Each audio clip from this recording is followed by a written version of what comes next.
อบไหววันท่าสาก่อนพนมก่อนใส่เก้าไหวเจ้าเทระคุณ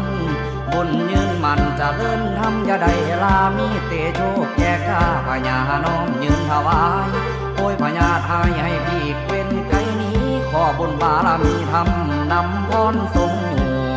มาสู่ให้เจริญใจงามลำคุณพระพุทธสู่คำนำไหวอย่าถอยอย่าได้รอยคุณแห่งสมภารปาฏิดานความสุขสุขเย็นคือนา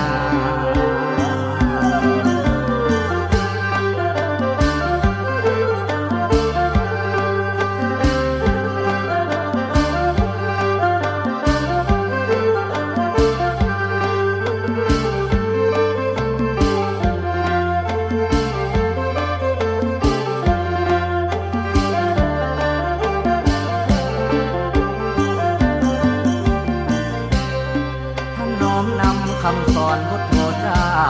มาโปรดเราประชาสาธุชนข้อวัดปฏิบัติงามล้นเราสาธุชนน้อมไหว้สักการบ่มทำชี้แจงให้สิทธิแจงเป็นดังแสงเทียนชัยนำทาง